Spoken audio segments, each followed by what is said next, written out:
I pushed open the gate and walked in. The house was old but once beautiful.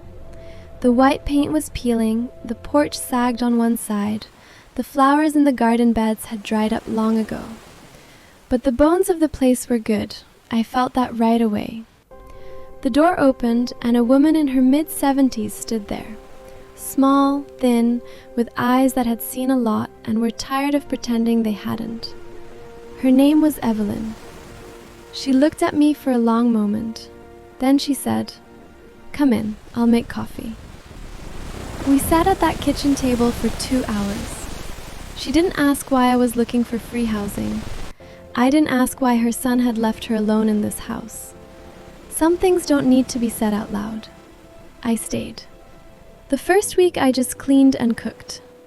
In the second week, I noticed that Evelyn barely ate, that she mixed up her days, that sometimes at night she sat on the porch and stared down the road her son had driven away on and never come back.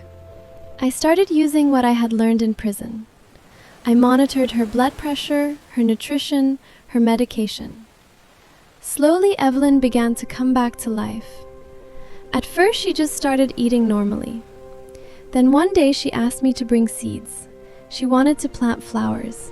Then one morning, I found her on the porch painting the railing herself, with a small brush, slowly and carefully.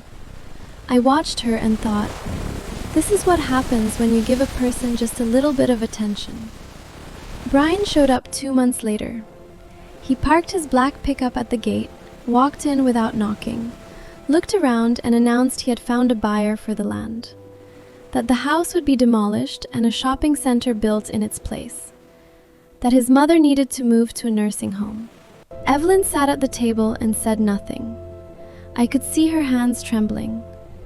Brian looked at me and said, "You can clear out your room by the end of the month."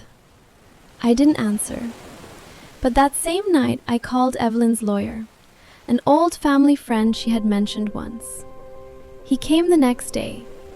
He and Evelyn sat behind a closed door for 3 hours. A week later, Evelyn called me into the kitchen. She placed a document on the table and said, "I want this house to be yours. You are the only one who has ever truly lived here." I couldn't speak. I just sat there and stared at the paper. Quitclaim deed. Transfer of property rights. My name.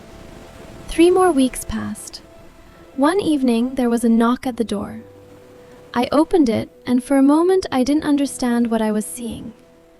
A man stood on the porch in a railroad engineer's uniform, a little older, with the same smile. Nate. He had found me through Evelyn's old lawyer. He said he had been looking for a long time, that he had never forgotten, that Mrs. Green had been under FBI investigation for 2 years. The scheme with the children's money had finally come to light. We stood on that same porch that Evelyn had painted with her little brush, and I didn't know whether to laugh or cry. I was doing both at the same time. And then Brian showed up, with a lawyer and paperwork. Confident, loud. He walked into the yard and started talking about his buyers, about demolition, about how we needed to get out. Nate stepped forward, calmly. He pulled out a copy of the quitclaim deed and said, "This house belongs to Julia, legally. You're welcome to verify that." Brian stared at the paper, then at me, then at Nate. Then he turned around and walked away. His lawyer followed in silence. Evelyn came out onto the porch, watched them go and said, "I've been waiting for this day for a long time." We had a barbecue that evening, right there in the yard. Evelyn brought out an old radio. Nate grilled steaks.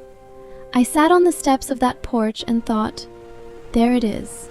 That word I didn't know when I was 18 years old, standing at the gates of Hope House with a plastic bag in my hands. Home.